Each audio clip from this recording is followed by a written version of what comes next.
democracia. A verdadeira história da luta dos paulistas na Revolução de 9 de julho de 32 é o que você vai ver daqui a pouco.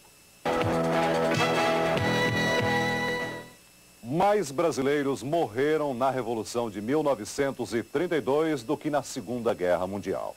60 anos depois, o movimento de 9 de julho deixa as lições de idealismo e coragem de um movimento popular pela Constituição e pela democracia. Uma história que todos os brasileiros têm que conhecer melhor. Julho de 1932. 2 exércitos entram em combate. Brasileiros contra brasileiros. Numa luta cruel com fuzis, baionetas e canhões. Uma guerra que durou quase 3 meses e matou pelo menos 830 homens.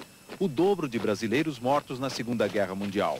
Foi um episódio único na história recente do Brasil, com momentos de angústia e de dor, mas também de coragem e idealismo. A Revolução de 9 de julho, na verdade, começou um pouco antes, no dia 23 de maio de 1932, quando milhares de pessoas ocuparam esta rua do centro de São Paulo, a Barão de Itapetininga, numa passeata contra o interventor nomeado por Getúlio Vargas. Quando a passeata chegou mais ou menos neste ponto, na esquina da Praça da República, houve uma troca de tiros entre os manifestantes e partidários da Legião Revolucionária, que apoiava Getúlio. O tiroteio durou horas. 4 estudantes morreram na Praça da República e se tornaram os primeiros heróis da Revolução Paulista. Euclides Miragaia, Mário Martins, Antônio de Camargo e Drauzio Marcondes, com apenas 14 anos, foram fotografados à frente da passeata momentos antes de morrerem. O enterro se transformou numa manifestação política. A conspiração contra o governo de Getúlio tomou fôlego com a criação de uma sociedade secreta, o MMDC, sigla formada com as iniciais dos nomes dos 4 estudantes mortos. Políticos paulistas se unem e formam a Frente Única de Oposição ao governo de Getúlio Vargas. Começa a mobilização. Discursos, manifestos, comícios pedem a convocação imediata da Constituinte. A posição de São Paulo é apoiada por políticos de outros estados, principalmente mineiros e gaúchos, como Batista Luzardo, Borges de Medeiros, Maurício Cardoso e Lindolfo Collor, avô do presidente Collor. Nas ruas de São Paulo, a população exige não só uma nova Constituição, mas também a nomeação de um novo interventor da confiança dos políticos paulistas. O mediador enviado por Getúlio, o ministro Oswaldo Aranha, é recebido pelos estudantes com uma manifestação violenta. Os comandantes do Exército e da Força Pública hesitam em reprimir a multidão. Sem solução política à vista, os dois lados se preparam para a luta. O general Góes Monteiro e o líder da Legião Revolucionária, general Miguel Costa, aliados de Getúlio, organizam a retirada de armas dos arsenais paulistas. E os revoltosos escolhem os militares que vão preparar a revolução. O general Isidoro Dias Lopes e o coronel Euclides de Figueiredo, pai do futuro presidente da República, João Batista Figueiredo. Getúlio Vargas faz a última tentativa de restabelecer a ordem em São Paulo e muda o comando militar no estado. A revolução explode na noite de 9 de julho, antes do general Pereira de Vasconcelos assumir o posto. Os estudantes saem às ruas armados. A Faculdade de Direito se transforma rapidamente num centro de alistamento. A Força Pública e algumas unidades do Exército aderem ao movimento, bloqueiam estradas e ocupam estações de trens. Civis invadem a companhia telefônica. Pressionado, o interventor Pedro de Toledo rompe com Vargas e é aclamado presidente de São Paulo pelos revolucionários. No dia seguinte, os jornais anunciam que a revolução está nas ruas e dão a vitória como certa. O clima de euforia se espalha.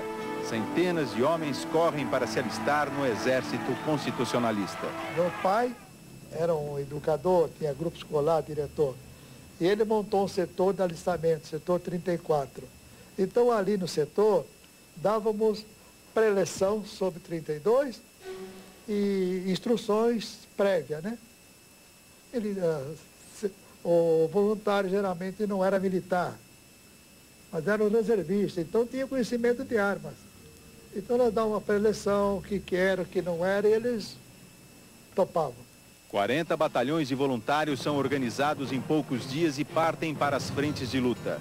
Até um grupo de índios guaranis se incorpora à revolução. Uma legião negra também é formada.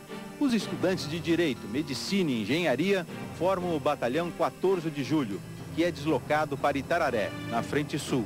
O primeiro trabalho, já no campo de batalha, é cavar trincheiras à espera das tropas federais. A maioria destes novos soldados não tem nenhuma experiência militar. Quando vocês se alistaram, vocês não imaginaram que isso era uma coisa perigosa, que poderia resultar em morte, coisa assim? Para um rapaz de 20 anos, da geração de 32, não existia essa palavra. A palavra medo era inexistente. Nós estávamos dispostos a qualquer sacrifício, lutando pelo São Paulo. O 14 de julho participou de 6 confrontos em que morreram 12 estudantes e 35 ficaram feridos. O general Aristides Leite Penteado, comandante do batalhão, lembra as dificuldades de combater com soldados novatos e armamento ultrapassado. O nosso armamento era um armamento velho, meio descalibrado, e além disso a munição era fabricada pelo Matarazzo. Era uma munição que, quando dava um tiro, por exemplo, ela ficava engasgada. Tinha que abrir, tirar com um estilete, coisa assim. Com os soldados nos campos de batalha, milhares de pessoas se apresentam para trabalhar na retaguarda da Revolução. 72 mil mulheres se revezam nas oficinas de costura para fabricar uniformes. Outras ajudam na produção de capacetes. Algumas, como Ilka Pirajá, enfrentaram longas viagens em estradas de terra para levar cartas e alimentos ao fronte. Eu levava uísque, levava conhaque, levava pastilhas de Hornick Milk, pão preto. Então era uma farra quando chegava? Ah, era uma farra. Para conseguir recursos é lançada uma grande campanha de arrecadação de ouro. As mulheres saem às ruas para receber as doações. O governo revolucionário lança bônus de guerra e até mesmo selos e dinheiro próprio, com esfinges dos bandeirantes. O paulista não mudou. A campanha do ouro para a vitória reedita a proeza luxuosa dos Nemrodes. César Ladeira, um dos mais famosos locutores do rádio, dava as notícias da guerra. Intelectuais, poetas e jornalistas transmitiam, através do rádio, palavras de apoio aos soldados. Nas ruas, cartazes de propaganda convocavam os paulistas para a luta. Os soldados partiam para as frentes de batalha ao som de Paris Belfort, a marcha que se transformou no hino da Revolução.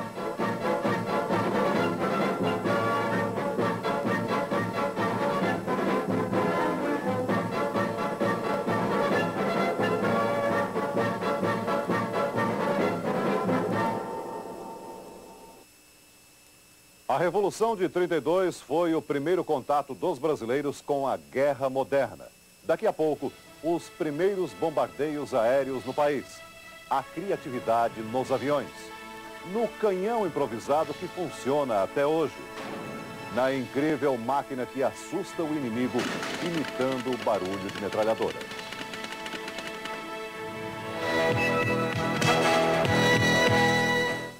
A Revolução de 32 estoura no momento conturbado da história do país. Getúlio Vargas tinha assumido o poder 2 anos antes, depois de uma década de revoltas militares e da depressão na economia mundial.